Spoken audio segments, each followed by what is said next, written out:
Well, hello everybody. Once again, welcome back to the Van Buren Variety Show. I am very, very glad you're here and equally very honored and humble that we have our guest on tonight to talk some more about his life and his wonderful experiences.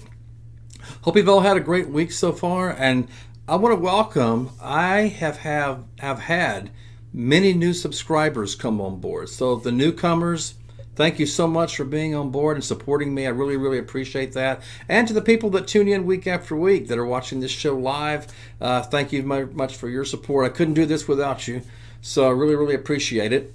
And once again, for those that are new here, this is, hence the title, Van Buren Variety. Every week I talk to a different guest about an individual topic, and if you want to know what topics we cover, well, we cover from here all the way back to here. So anything and everything. It could be a person's interesting profession. Maybe they have a hobby. Maybe they're a researcher. Maybe they have a how-to segment, or may even play an instrument for us. It's week after week, different show, different guest, so you never know what you're going to get. So if you haven't subscribed already, do me a favor, hit that subscribe button. Doesn't take you but a millisecond to do that. And if you like the video tonight, like the guest, I appreciate it if you'd like the video as well. And of course, please share it out. Tell your friends and family. We would love the support. And if you have any ideas for guests you'd like to see or any topics you'd like to see covered, you'll see an email at the very end of this broadcast. It is vbvarieties@gmail.com. I'm always looking for suggestions and some good feedback. So please let me know. Hope you've all had a great week so far.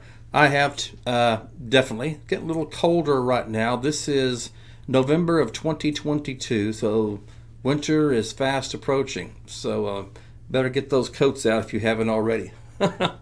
Also, you might see a slight change here pretty quick. Had some people not complain, but they were saying that well, pretty much I need to change my background. It's getting kind of old, and I kind of like my world map back there, but I want to make my subscribers happy. So if I need to change the background, and there are some people that they do not like it and they want it changed, so hey, give me some suggestions. What would you like to see back here? So let me know. I'll take suggestions either in chat or send me some there in the comment section, and we'll see what you'd rather see than the old world globe back there. So okay. Maybe it's time to retire it. So you let me know. I don't want to take up any more time because this is part 3 of 3 of my very, very special guest that I'm so humbled and honored to have on this show to share his experiences and all the things that he has done in his life. And that's why we had to have part 3, because there's just not enough time to cover all the great things that he has accomplished in his life. And I'm very, again, honored to have him on. So without further ado, I'd like to introduce once again, ladies and gentlemen, to Tony Ullrich. Welcome back, Tony. Thank you, sir. Happy to be here. Yes, and we are very glad that you're here. So many things that you have accomplished in your life. It's very admirable, and so on. And again, honored that you're taking time out of your busy schedule to talk to us tonight. I'm just happy to be here. Okay, well, let's just kind of pick up where we left off. I'll let you start. What would you like to start off with tonight? Yeah, let me cover 2 subjects. First Please. of all, where I teach my banjo students here in Houston. It's a Tempo School of Music. You can Google it. The owner is a very fine guitar teacher. His name is Alan Darby. Okay. And we have a piano teacher who also teaches violin, Robbie Deaton, who is a truly incredible pianist. When I hear him practice, I am just amazed. He's learned in all areas, from classical to modern jazz. So it's Robbie Deaton, Alan Darby, and Tony Ullrich, and it's Tempo School of Music. We're on Westheimer. That's it. That's it. Perfect. Come check us out. We're all good teachers. All right. Okay, hey. Now the second thing is I need to cover my dealership with Deering Banjos. Please. I've been a Deering banjo dealer since October of 1984. Very happily. I consider them to be the best banjos in America, in the world. We are currently still the #1 banjo manufacturer. We are the largest. and it's a Greg and Janet Deering, and now they have a daughter, Jamie, who is going to take over.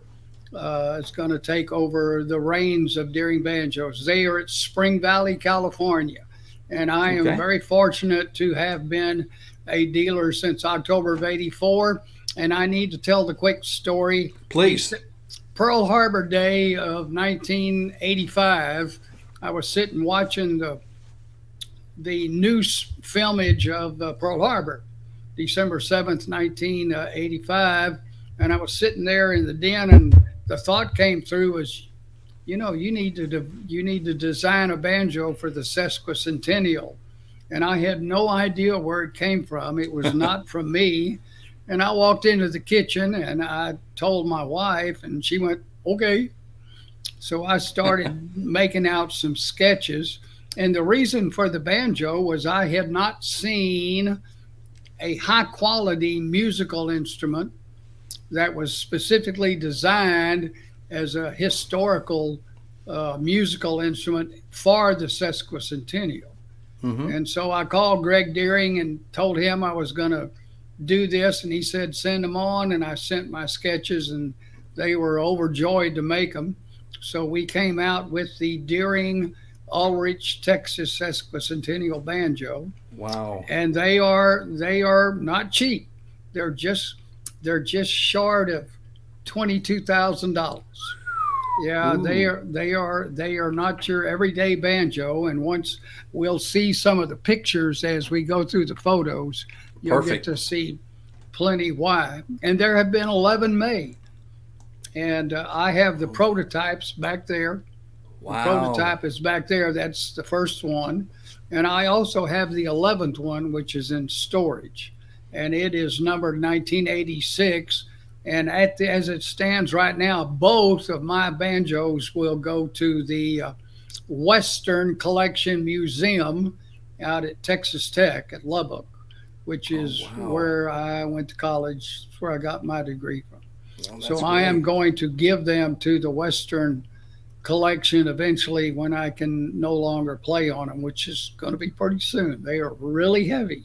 I bet they are. Yeah. So, I'll be happy to talk to anybody who wants to talk about Deering banjos. You've already given my website, and we'll probably those are the live online lessons. That one here, okay. Yep, that's the online live lessons, and they aren't songs; they're banjo licks. How to play. There are about 250 lessons. Okay, 250 lessons. Wow, 250 lessons. Yeah. Well, Gary and I worked hard for a number of years. Okay, BanjerProductions.com is where they can reach me. The phone number's there. Yeah, right there. Okay. All right. Now I just really needed to cover my friends, my fellow teachers here. Yeah. And then my relationship with Deering banjos.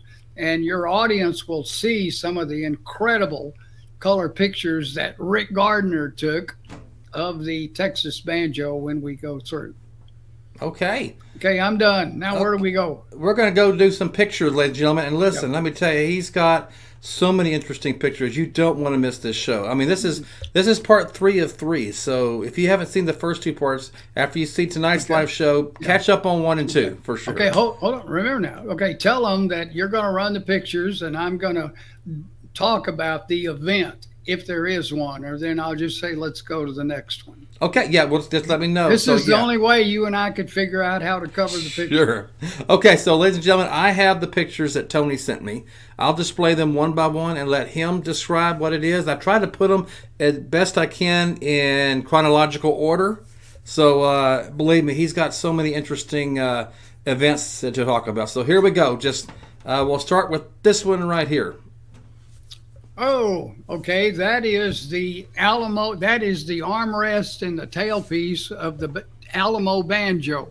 My business partner, who's sitting right over here to my left, in 1986, when the banjos were first being made, I had the idea of giving one to the Alamo as a gift and giving another one to the San Jacinto Monument, which never developed. That's in Baytown, isn't And it? yeah, and I told more than several people about the banjo. And about a week later, Gary came back to his banjo lesson and said the family wants to buy the Alamo banjo. Oh, So wow. if you look at the tailpiece and look closely, you'll see Gary Lee Henderson on the tailpiece, I see it. and Yes. his name, not my name, goes on this banjo.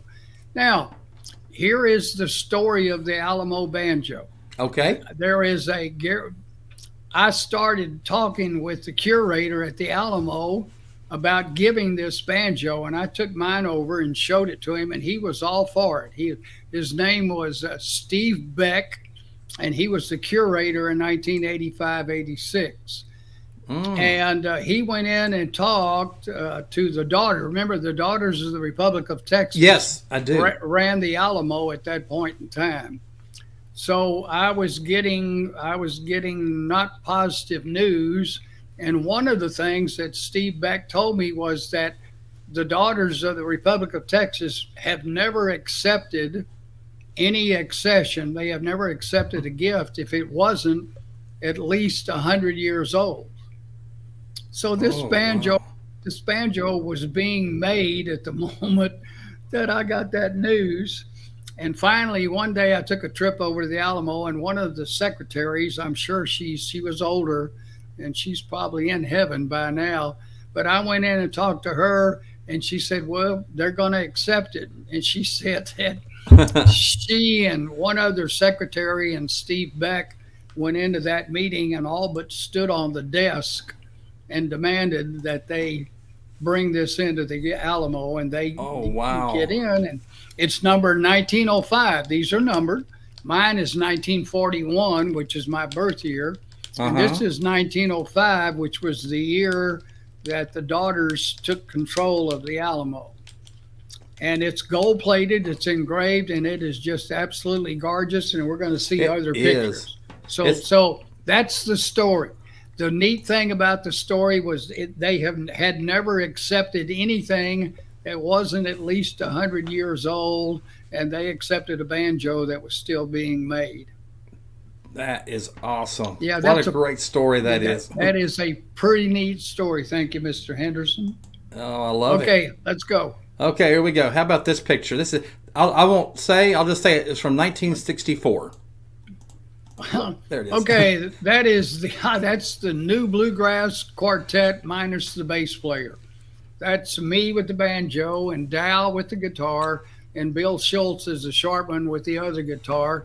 Bill's no longer with us. He was a real joy, and he and Dow were especially close. And that was at Texas Tech.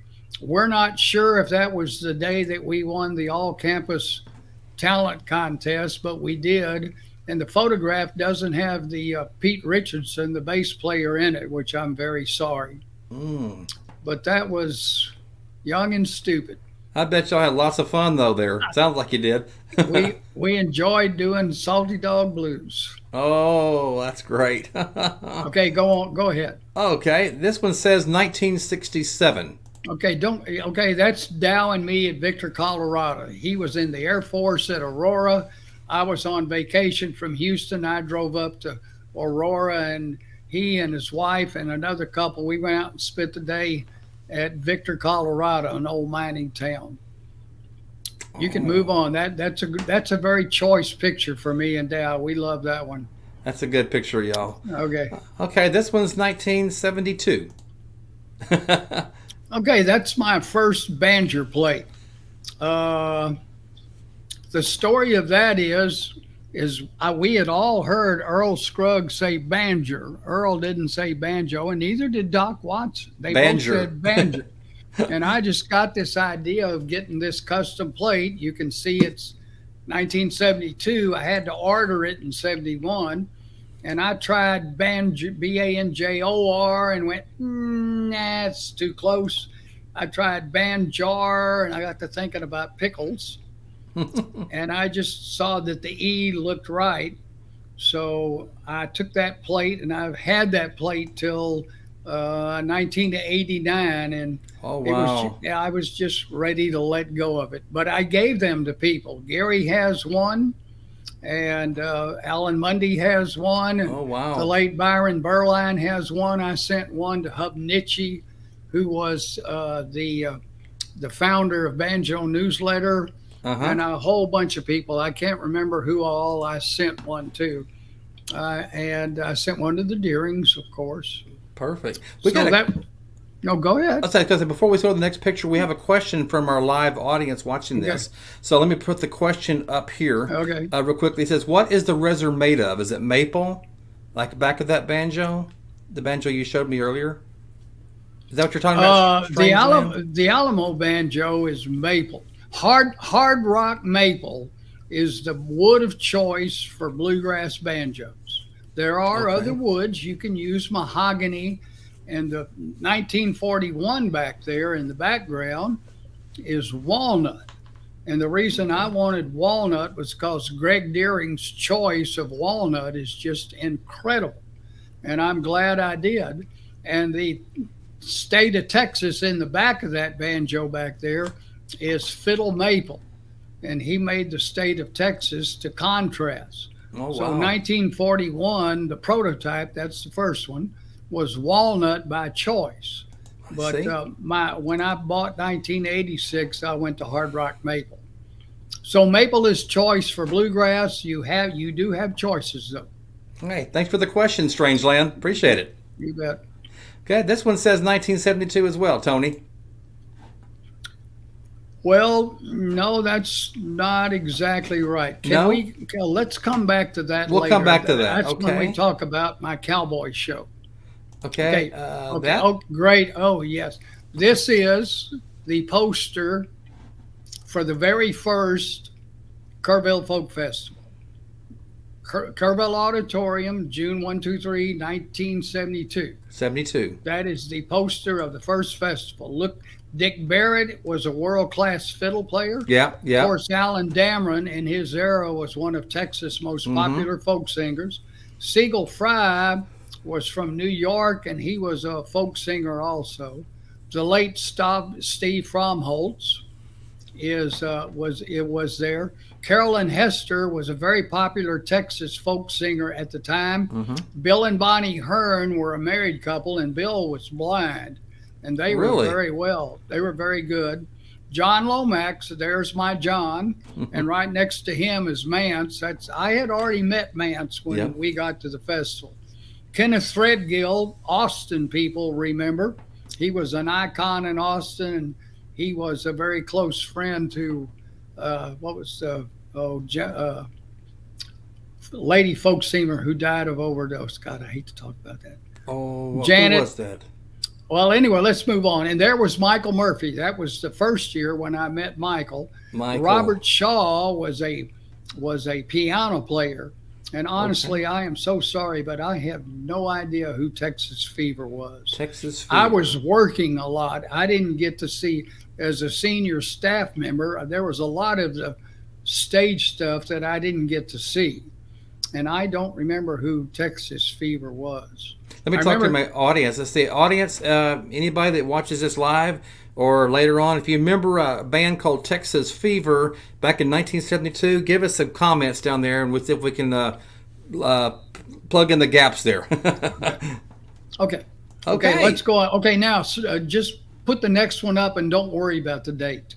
Okay, just Yeah, a that's random fine. picture. Okay, Yeah, here we that's go. fine. Uh-huh. Here we go. Uh-oh. Oh, that's me with Mance Lipscomb, and this is good. I'm glad you did that. This is my chance to talk about Mance. This is this is a big heart. When I went to work for John Lomax, the very second week, and this was before the Kerrville Folk Festival, I went to. Oh, I pulled the earbuds out. I went to Mrs. Lomax, who was still under the care of the doctors. I've already talked about that, but she was there. Mimi handed me a $20 bill and said, I want you to take John and go up and see Mance Lipscomb. And I went, okay. where is Mance Lipscomb? And she said, he lives at Navasota. Well, I knew who that was. Mm-hmm. So I got ready to go. I put the banjo and the guitar, and I knew we were going to play music. And John got his songbook, and we drove to Navasota. And I found Mance, and we spent the day down on the river. And Mimi gave me a $20 bill and said, there's a tamale store in Navasota on Main Street. I want you to take this 20 and bring back as many tamales as they'll sell you. So I made the mistake of going there first. And we got down to the river, and we ended up eating most of the tamales. And when we got back to Houston, I handed Mimi the left of the tray, and she pulled the foil back and went. She just kind of looked and didn't say anything. But that was the first meeting of Mance, and we spent about 3 hours, and he played and I played. Now, this photograph. Okay. I wish I could say this photograph was at a big festival where I could gloat.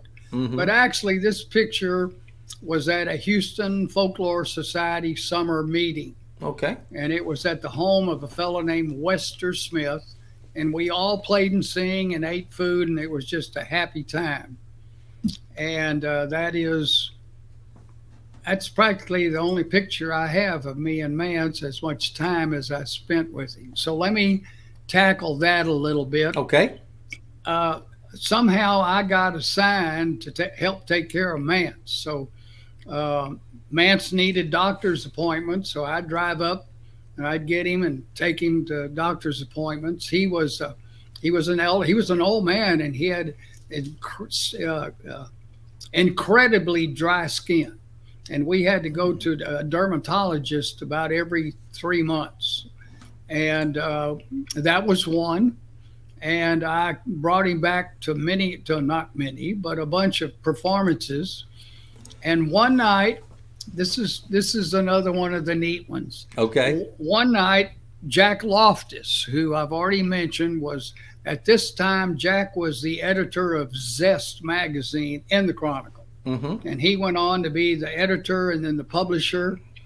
And he invited me to bring Mance to dinner with he and his first wife, Carol, where they lived. This was about 1973, maybe early 74. And so I went and got Mance, and then I had a date. I picked up a date. I was president of the Folklore Society, and she was vice president. Her name is Martha Williford Jorgensen. She was Martha Williford when we were in the Folklore Society. And we've stayed in touch, and she's just really a good friend. I went to their wedding. Does anybody remember where Memorial Drive Country Club was? Well, it's gone now. That was where her wedding was. Longtime Houstonians would know that.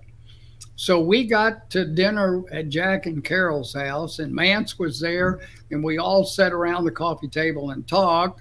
And then Carol said, well, it's time for dinner. So we all stood up, and we all went to the dining room, except for Mance. Mance he was the only one who went to the restroom. Mance went to the restroom, and I went on into the dining room, and I got to thinking about, well, where is he? So I went back to check on him, and there on the coffee table was his hat. See the hat? Mance always wore a hat. There was his hat on the coffee table, and in the crease were his false teeth. Oh. And I ran into the dining room and said, y'all got to see this. So we all huddled around Mance's hat with his false teeth, and one of them had his letters in silver. His dentist put ML in silver, really neat letters in one, and then he put a guitar in the other. Oh, wow. And we scooted back to the dining room because we didn't want to embarrass him, and he came back eventually, put his teeth in, and sat down. That's funny. and we had dinner, and we never forgot that. I talked to Martha last week, and we still chuckle about that. That is funny. And then we took him to a concert. We had to take him to a concert. Then I took Martha and reversed the process. I took Martha home, then drove Mance back to Navasota, and then came back. Now, one thing about Navasota, they have a monument to Mance. So let me tell you, if you want to go see it, it's wonderful. When you get to Navasota, the first turnoff is LaSalle Street. Okay. Take the LaSalle Street and go straight in downtown, and you'll run into the main intersection, big light, and it jogs to the left and to the right. You don't turn left. It jogs a little and then jogs straight. And you go up about 60 yards. On the left is Mance, a bronze statue sitting on a bench, and there is a kind of a stone that gives all the information about some history of his. And part of what his history was, Frank Hamer was the sheriff or the Texas Ranger who tracked down Bonnie and Clyde. Really? For a period, wow. I don't really know the circumstances of this, but for a period of time, Mance was Hamer's driver. He drove him around. Wow, and then history. Another fun idea is when Mance was young, he hung out with the boys too late one night. And when he got home, his wife's name was Elnora, and she was a real sweetie. One night he got home real late or early, which one you want to say, and there was his dinner, cold, and there she was sitting over in a chair. And from that night on, she never sat with him when they ate. That is a true story. Oh, wow. And I had dinner with Mance, I think, 2 times. And both times she sat over on the other side of the room. And she never sat with him from that time, as that I know. And it seems like I'm leaving one little vignette. Hold on.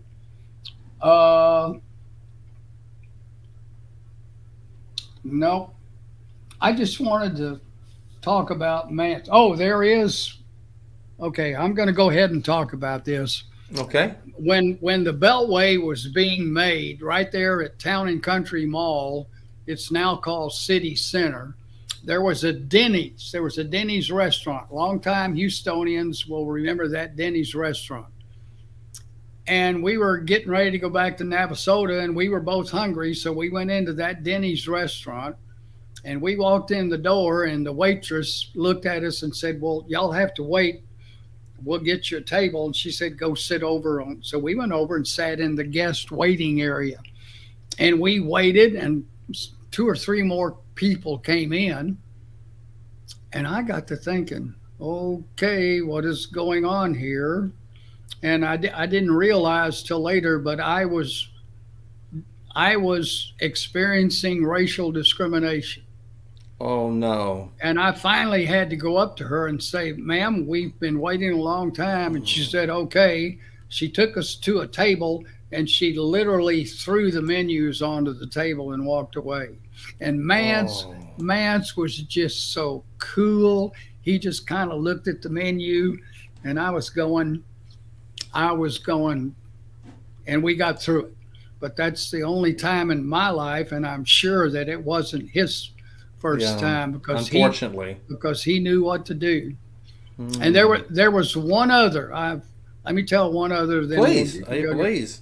One night, this is one of those dark and rainy night stories. Okay. We got back to Navasota. I drove down LaSalle, and there used to be a Gulf station right before you get to that jog intersection.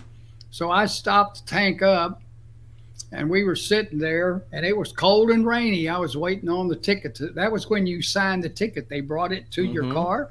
Remember that? Yep. And Mance looked up, and I'm not going to use the word, but Mance just simply said, "They hung over on that tree." Oh, I know what you're talking about. Yeah. Mm-hmm. And I just stopped. I put a pause, and I said, "Mance just told me that they had hung." And I looked at Mance, and I said,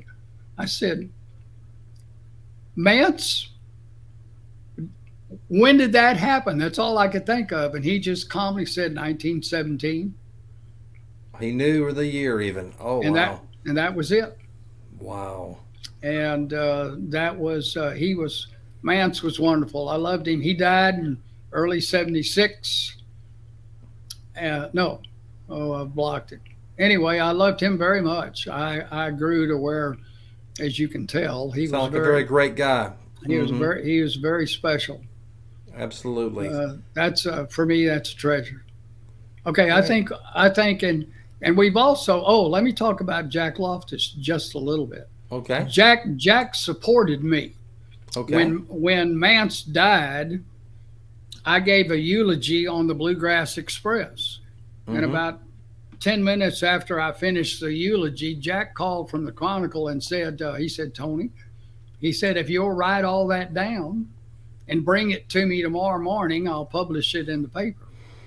All And right. I said, okay. So I went home and spent a good part of the day writing the eulogy. And we weren't able to get you the picture. So Yeah, I'm that's sorry okay. about that. But What Jack an was honor, though. Jack was a very good friend. In the mid 80s, he allowed me to do record reviews in the Zest magazines of bluegrass. That's great. I did that. I have some over in my box from about 85 and 86. And he was a very good friend, and I miss him.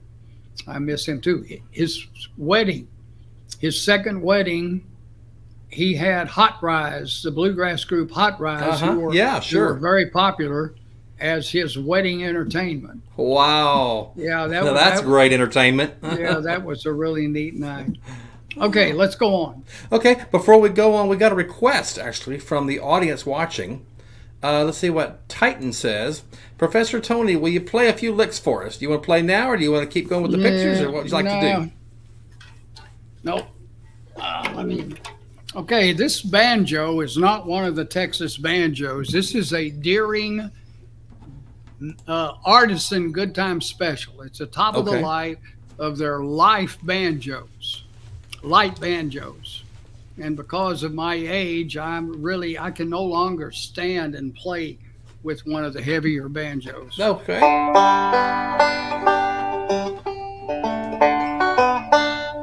You got that picture of me with Michael Murphy? Let's do that right now. Let's see if I can find it. I'll find it. Let's see. I know I got it here somewhere.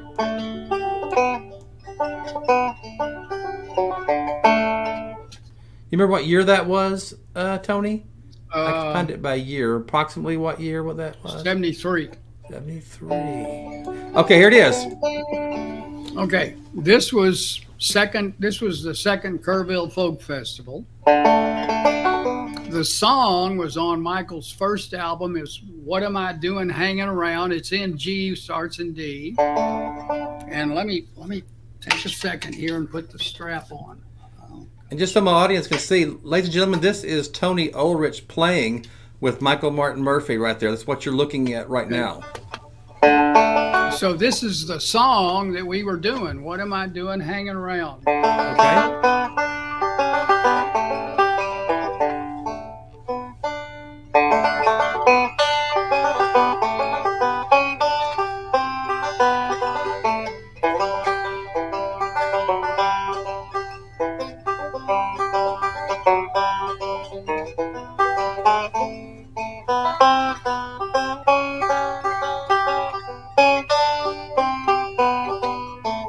What am I doing hanging around?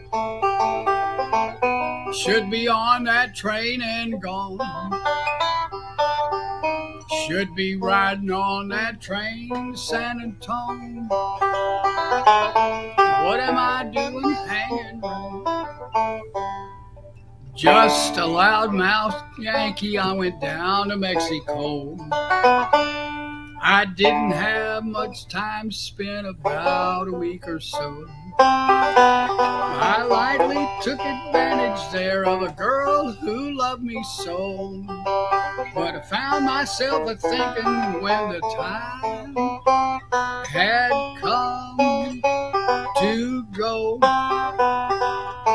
What am I doing hanging around?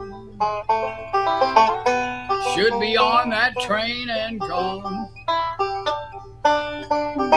On that train to San Antonio. What am I doing hanging around? She took me to the garden just for a little walk.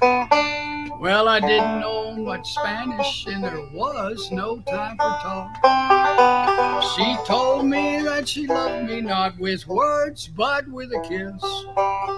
But I found myself a thinking some old train I would not miss. What am I doing hanging around? Should be on that train and gone. Should be riding on that train to San Antonio. What am I doing hanging around? Well, it's been a year or so. I'd like to go back again.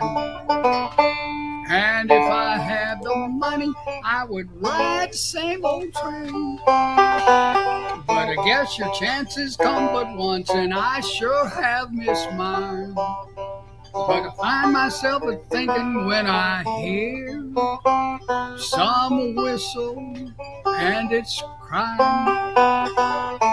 What am I doing hanging around? Should be on that train and gone. Should be riding on that train to Mexico. What am I doing hanging around?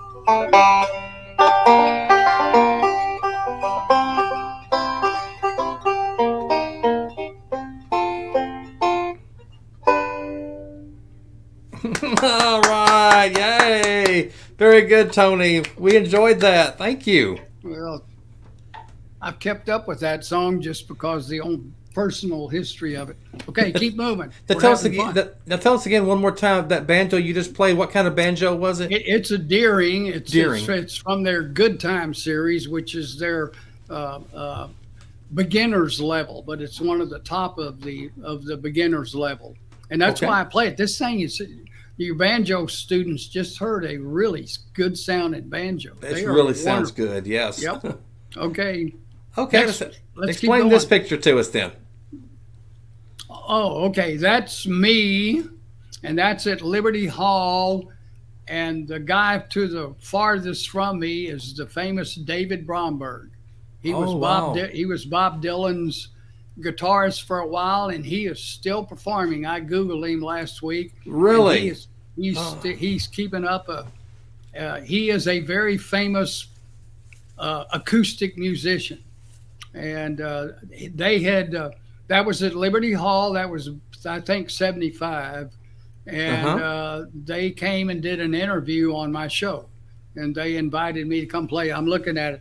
The capo's on the banjo. We only did two. We only did two numbers that night. We did Wheelhouse, Monroe's Wheelhouse, and Sally Gooden. So we were playing Sally Gooden because I can see the capo on the neck of my banjo. I see that too. So, and he was with a mandolin. He had his guitar behind him. He also played fiddle. He did. Oh, well, multi-talented. Yeah, David. That's the one time I got to play with him. I feel very fortunate. That is awesome. What are the experiences you've had, Tony? Well, let's go. All right. How about this one? Okay, that's me with John Lomax. That is John Avery Lomax Jr. I've already talked about that. He had a stroke in 71. Alan Lomax came to Houston, and he didn't need a doctor in a white suit. He needed a companion. And I didn't like the job I had, and they offered me the job of moving into their garage apartment, which was really a nice apartment. And I spent a year, and I played music with John every day, and we worked on music together. We must have gone to the zoo 1,000 times. From there up, he had a stroke, and the stroke had wiped out the part of his brain that held on to new input. Oh, no. Yeah, he was completely normal from the second of the stroke back. He remembered everything, but he couldn't hold on to new input. And part of my job, and I did it for 1 year, was to keep him occupied. And I can't tell you how much fun that was. Yeah. And I've already talked about our trip to the West, so we don't need to go over. Okay. That's on the first part. Yeah, that's right. Okay, Okay. all of this, John Lomax and Mance Lipscomb, all were happening in about a two to 3 year proximity together. Really? Oh, wow. Yeah. So you were a busy guy. Well, I was trying to grow up. Sure. Okay, what's next? Okay, how about this one? You know Well, what? I love the 70s look right there. You got to Okay. tell that's definitely 70s. Yeah, I had more hair then. We all did. Okay, that is me with my favorite banjo player, Alan Mundy. Alan Mundy. Yeah, the Country Gazette were in Houston. That was 1975. The Uh-huh. Country Gazette were in Houston, and that was during the time when Ferguson, they had a new fiddle player, and I can't remember what his first name is, Ferguson, and he was really good. And that was at my apartment where I lived. I was having a party for them at the time, and I don't remember who took that picture. Have no idea. Well, you're just relaxing in the hallway, Yep. looks like. Yeah. Okay, next one. Okay, how about this one? Okay, that's fun. That's Rice University. Mm-hmm. That's Hammond Hall, 1975, and that is a memorial folk music concert for John Lomax. He had died the year before, and the fellow with the big banjo guitars, Frank Davis, very popular folk singer. The other guy with the guitar laughing in the back is Ed Badeau, who was an East Coast folk singer, had moved to Texas. And then the lady is Hallie Wood, who was the first wife to the famous John Henry Falk that I talked about last week, the Louis Nizer and the McCarthy era. Oh, yes, I remember you telling that story, yeah. That was his wife. What about the lasso? Where's the story on the lasso you're holding there? Oh, that was 1975, and that was the beginning of the loving the West. Oh, and okay. I bought that rope to do a cowboy poem called "The Trusty Lariat," which is a classic. We don't know who wrote it; it's anonymous. And That's interesting. It was about a cowboy who saved a train with the use of his rope, and it's too long to go into, and I'm not sure I could even remember it. That sounds interesting, A though. long time ago. Okay. Let's see. Let's go on to this one then. Okay, that's a favorite. That's the 76 Kerrville Country and Western Festival. On my right, the older guy is Johnny Bond. Johnny Bond was Gene Autry's lead guitarist, and Johnny Bond was Tex Ritter's business partner. Oh, wow. And the reason these three men were here were to judge the songwriting contest. The fellow with the dark sunglasses is John D. Loudermilk. He wrote Abilene, Bad News Makes Me Cry, Norman, Bad News, and I'm missing one of his big ones. But wow. They are all in the Country Music Hall Songwriters Hall of Fame. And the shorter guy on the right in the brown cowboy hat that has the Jack Clement t-shirt on is Billy Ed Wheeler. And he wrote two of the biggest hits for the Kingston Trio. He wrote Desert Pete, and he wrote the Reverend Mr. Black. Oh, wow. For the Kingston Trio. And then he also wrote mine as a anti-coal mining song titled The Coal Tattoo. And he wrote those. And Rod asked me who I thought would be good judges, and I named off 5 or 6 people that I thought would be good, and I didn't even know they were going to be there till the day they started arriving. Oh, wow. Man. Okay, keep going. You met a lot of great people along the way, didn't you? Well, it's like I said, by myself, I'm pretty boring and just think what my life would be like without the banjo. Well, I think the audience, would agree with me that your life has been it's been anything but boring. You're not boring at all, for sure. So, okay, keep moving. Okay, how about this one? Well, that's another keeper. That's Alan Mundy and me, yours truly, and that was at my first banjo workshop. This was January of 1977 here in Houston. And Alan put on a 2-day workshop. I paid him a good fee, and we had a good time. There were about 35 banjo players who came. And do Oh, you have wow. that? Do you have that picture of Alan on the barber's chair and me with the Is guitar? this it? Yeah, yeah. Yeah, I like that picture. Tell us about Okay. that. Well, this is the workshop. Oh, okay. This is Alan, and that's his scrimshaw. He has always played stellings. He's a stelling banjo guy. That was a scrimshaw. Instead of mother of pearls, there was this guy who did scrimshaw, and they made him a banjo. That's my 1960 Martin guitar that everybody wants. And this is Bill Northcutt. And the reason I wanted to bring this up is longtime Houston bluegrass fans know Bill Northcutt. Bill Northcutt was this cranky, Uh-oh. cranky fiddle player, but everybody loved him, and that was his music store. It was called Fiddle and Bow, and Fiddle and bow. it was out on East Mount Houston Road. And that they had an empty room next to his in the building, and Bill got the owners to let us do the workshop there. Wow. And That is great. I'd like to tell about Bill. I love Bill. Okay. He was kind of hard sometimes. He was just a crusty guy who was set in his ways. Okay.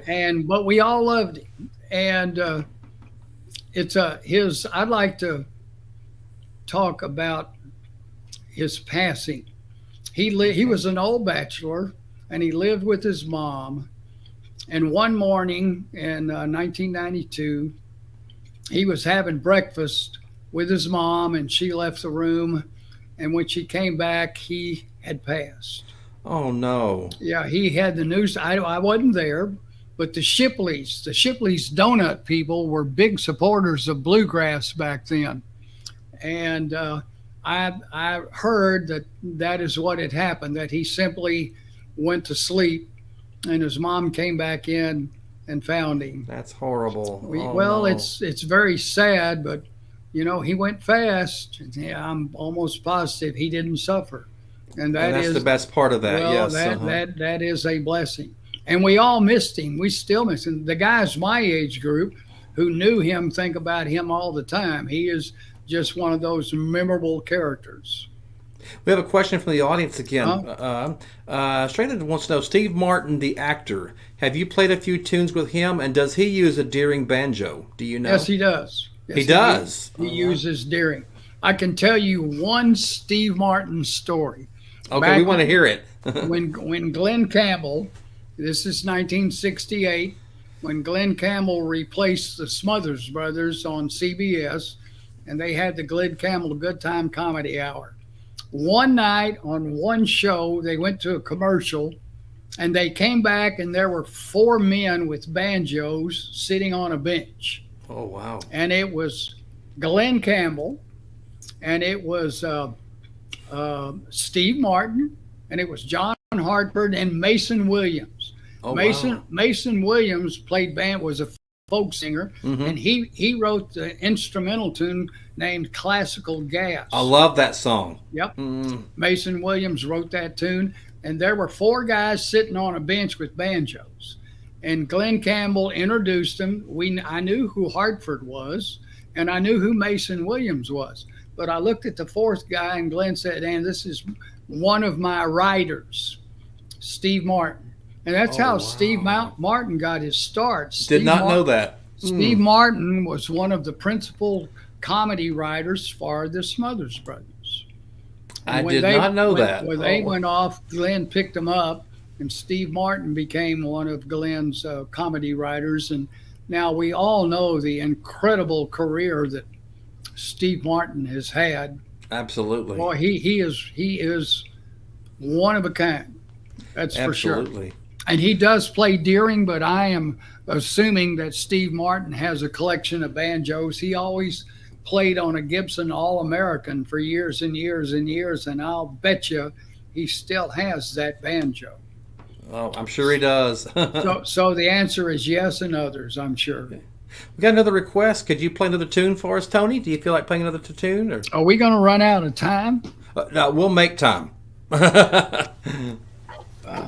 Yes. They love your banjo playing. So do I. Everybody does, Tony. And you know what? I have to say, I appreciate you sharing your talent. Yet you give banjo lessons to people. Well, I've got to pay off my Sears bill somehow. I got to change that to J.C. Penney or something. Yeah. Well, let's see.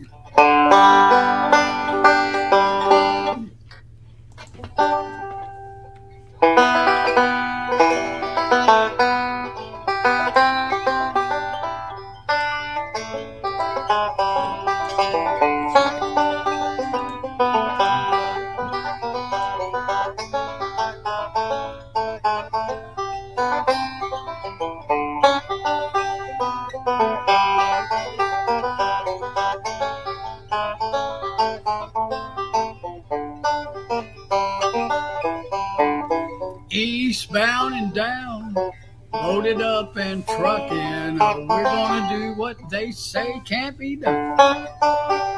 We got a long way to go and a short time to get there. I'm eastbound, just watch your bandit go. Keep your foot hard on the pedal, son. Never mind them brakes. Let it all hang out, 'cause we got a run to make. Boys are thirsty in Atlanta, and there's beer in Texarkana. We'll bring it back no matter what it takes. Eastbound and down, loaded up in trucking. We're gonna do what they say can't be done. We got a long way to go and a short time to get there. I'm eastbound, just watch your banner roll.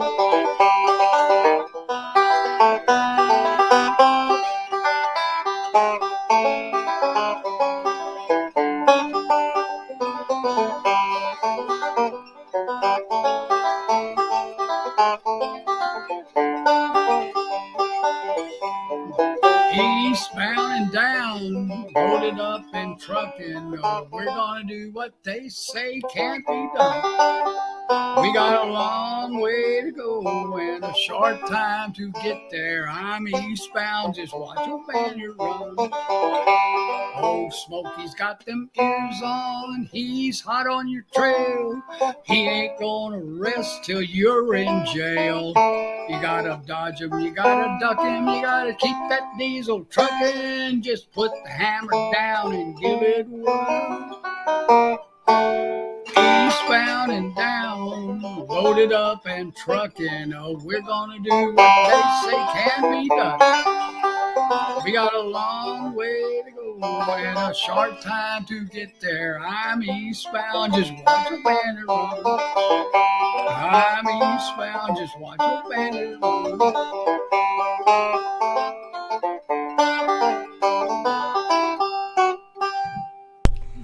Yay! Awesome. Boy, Jerry Reed, move over. That was a great rendition of that song, Tony. Thank you. You're welcome. That's a song that most banjo players really need to know how to play, although it's very long and involved. But it's a great song. You did a great job of that, Tony. Thank you. Well, it's a fun song to do while I can. All right. Hey, and we love every minute of it. Okay, well, let's move on then. Okay. All right. Let's see. I'm not sure who this is, but I'm sure you can tell me. Okay, that's Merle Travis. Now I know. that's Merle Travis.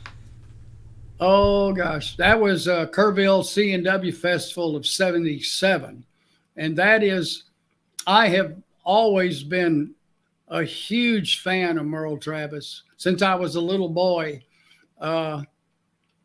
and at this festival, I'm a man of few words except when my mouth is open. And Rod Kennedy was asking me about people, and I just kind of threw out Merle Travis. And this year he shows up. And the neat thing about this trip was Rod Kennedy put me in charge of Merle Travis. I drove him around to all of his stuff. I kept up with him. I got to spend 3 days with him. Oh, that's great. And he said, "Here, take my guitar." And I carried his guitar around for him, and I got to play on it. I can't Oh, believe I wow. actually got that is his Super 400 that he designed with Gibson. He put that guitar together, and I actually carried that guitar around for 3 days, and he let me play on it just about any time I wanted to. He was a really nice man. I had some letters from him. I stayed in touch with him. Really? At that point in his life, he lived up in Oklahoma near a place that was called Six Killer Lake. Six Killer Lake. Yeah, and I had an address. I had his address, and I had I think 4 letters from him, and they're gone. I Mm. can't find out where they are. I wish I had them. He was a very nice man, and he loved people. He enjoyed the attention. And I think I said last show that my favorite song by Merle Travis, I'd like to ask you your question, this too, Hmm. but my favorite song by him was called Dance of the Goldenrod. I love Yeah. what he did with that. So do you have a favorite Merle Travis song, Tony? Well, actually, I have about 17. 17 favorite. No, Okay. no, my favorite was on that same album, and Okay. my favorite was "Goodbye to My Bluebell." I remember And, that one. there is an album of transcriptions that Capitol released. You probably haven't seen it, but I bought it, and he played a lot of individual stuff that he did. They were a bunch of transcriptions Uh-huh. that they could use on the air. The other one of his, I'll See You in My Dreams.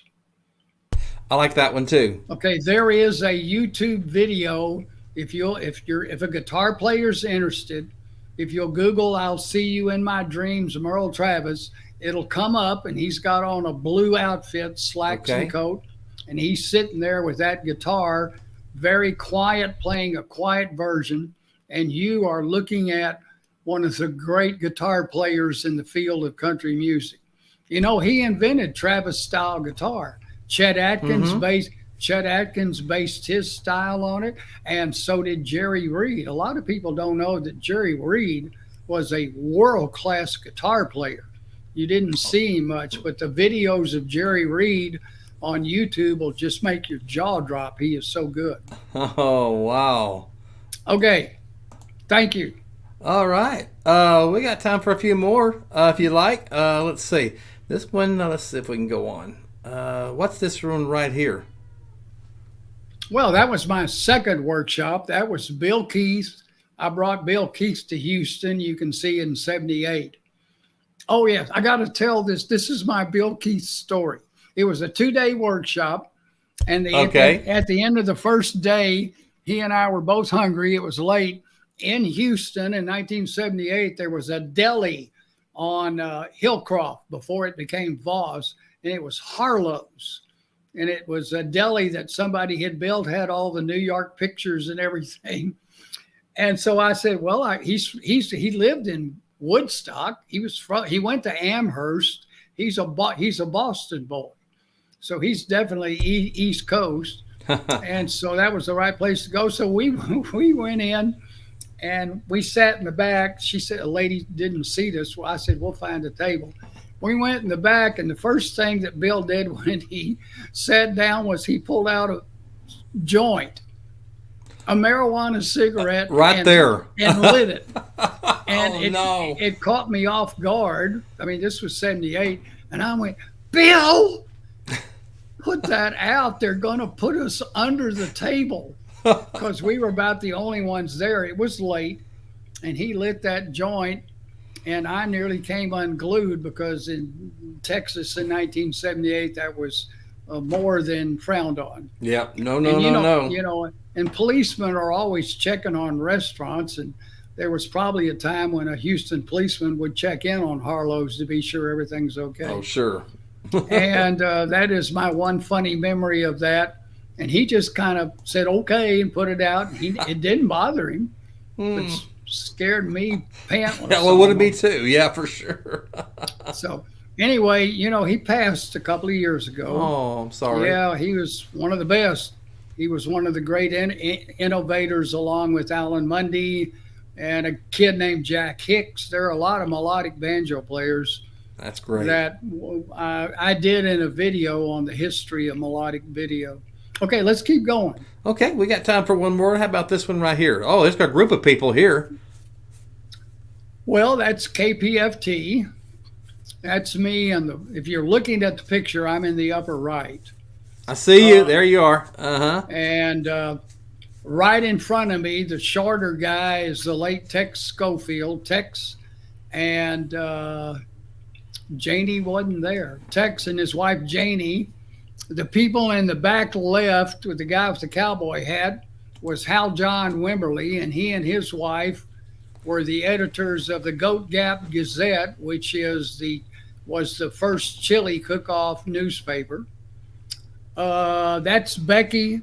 There's Hondo's book. If you look down and see the glasses, yes, there's Hondo's book, her first book. That's Becky Crouch Patterson, and that's Dal, my good friend Dal behind her. And to his left, looking up, is Gloria Hill. Gloria Hill and her husband John, and we're all very close friends with Hondo and his wife Shotzi there in Fredericksburg. And her husband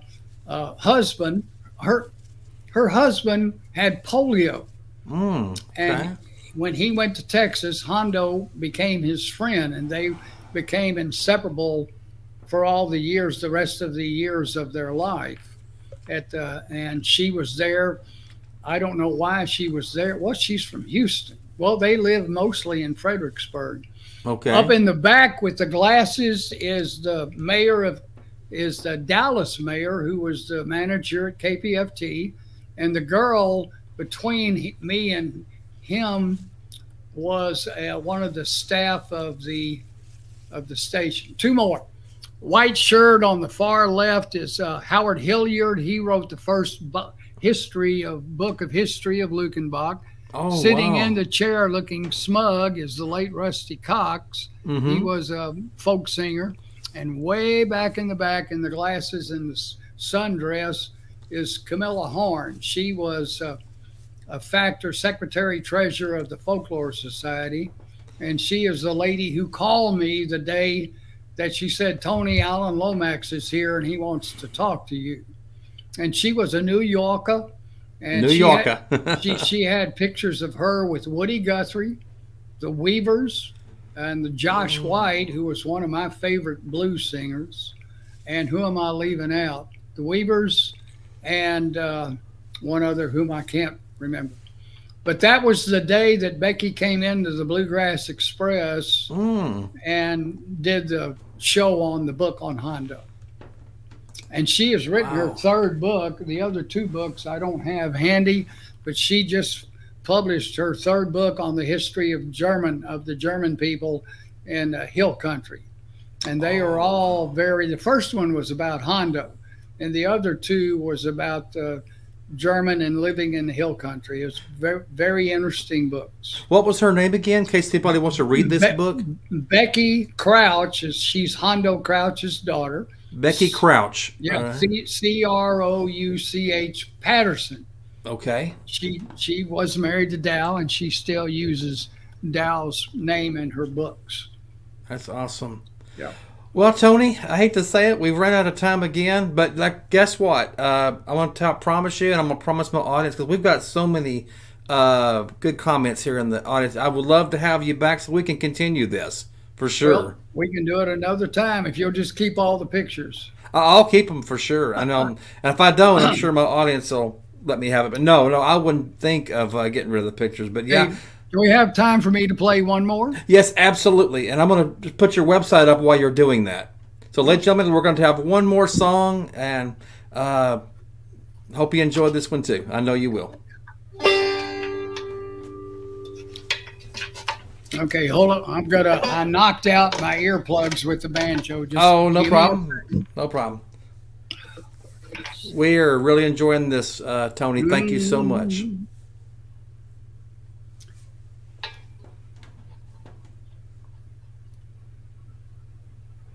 Come on. I've got it back afterwards. I've done that many times. You're not the only one. Hopefully they'll stay. Okay. Okay. Let's hear it, Tony. Well, I'm going to have to change the tuning just a little bit. That's Hold fine. on. Okay.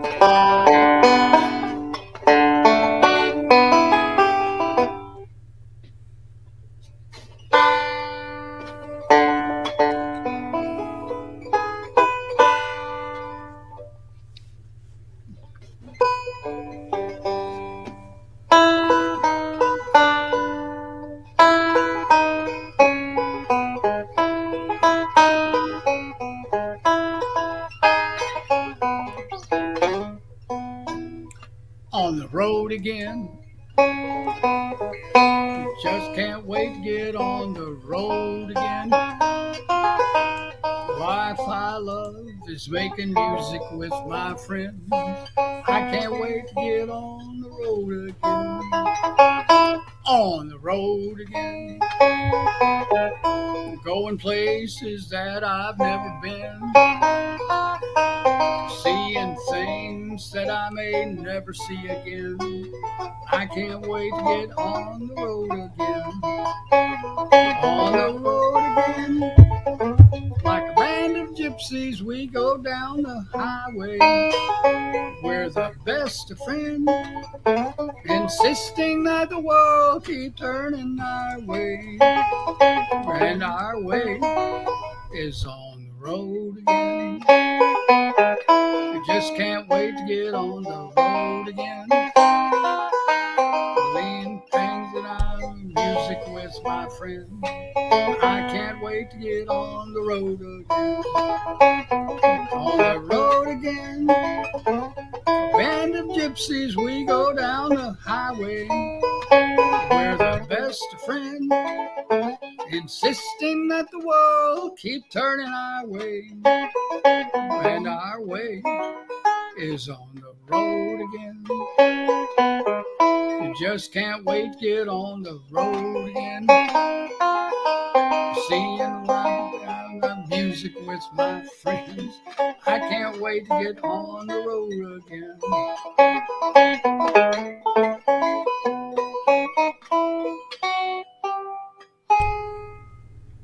Okay, that Awesome. Good as always, Tony. that's the rough version. Hey, you did a better job than me and a lot of other people could have ever hoped to do. So that was great. Move over, Willie. Well, Tony, as always, we appreciate you being here. I mean, it's been such a great trip through your life. I mean, you've got so many experiences, so many great people that you've met along the way. So, and we appreciate you taking time out of your busy schedule to come share it with us. Well, this is, I said, this is the first time that anybody's been interested. I'm really not a famous person, but I love music and I love my banjo students. Okay. But can we bring up one more picture? I've just got to show this before we go. Sure. Tell us about this picture right here. I don't think we covered it last time, and I know my people would love to hear you talk about it. What is this right here? Well, that is that's Gary's banjo. That is the Gary's. banjo.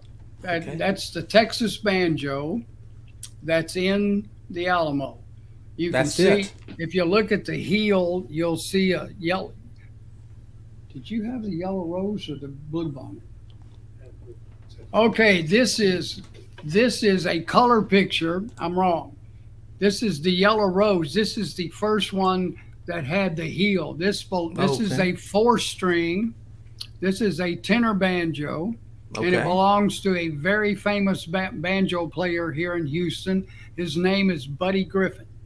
Buddy Griffin. Yes, he is widely known. He has worked with kids for many years. Oh, great. And that is his banjo.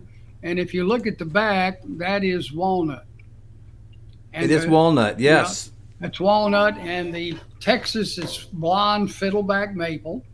And the years celebrate the sesquicentennial, 1836 to 19. Every one of the Texas banjos has that on it. They do. Okay. Yeah. Now, one little thing, the letters of the Texas. Uh-huh.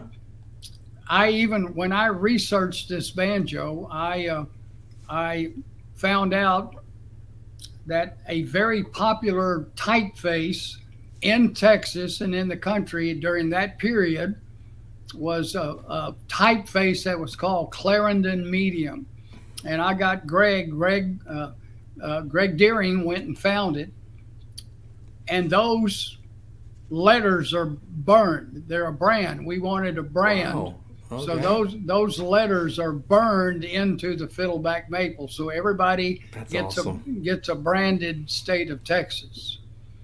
And can you run up a couple of more of the other okay, good. Yeah. Notice the names. Notice, folks, the names on the side are Austin, Bowie, Crockett, Fannin, Houston, Lamar, Milam, and Travis. I couldn't get those names represent the Revolution. Yes, and the Alamo. Mm-hmm. Yeah, those names represent the Revolution.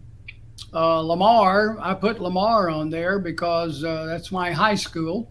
And also, he was one of the presidents of the Republic, and he belonged there. Absolutely. There were so many names. I tried doing a bunch of names with smaller letters, and it just didn't look right.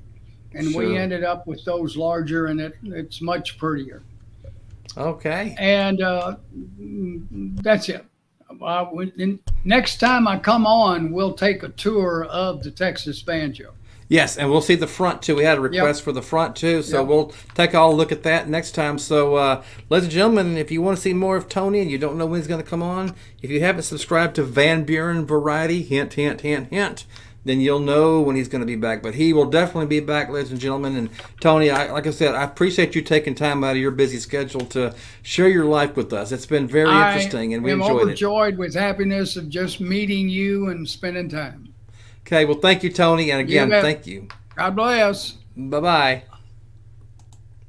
And ladies and gentlemen, that's going to do it all for tonight's episode of the Van Buren Variety Show. But remember, if you haven't subscribed yet to this channel, go to YouTube, Van Buren Variety, hit that subscribe. And if you liked Tony's speech tonight, his expertise, make sure you hit that like button. I'm sure he would appreciate that. And I can promise you, Tony will be back for sure, because we haven't even started. I mean, he's got even more interesting stories to tell. I mean, he's really led an interesting life, and I'm so honored and humbled that he's sharing it with us, all of us today. So, and if you're in the Houston area and you want some banjo lessons, Tony Ullrich will be your man. So if you're in Harris County, Texas somewhere, you might want to check him out. So, but for now, I will be back next week with another guest, an interesting topic as well. So I appreciate you all being here. I've had a lot of fun. So until next time, have a great night, everybody. Good night.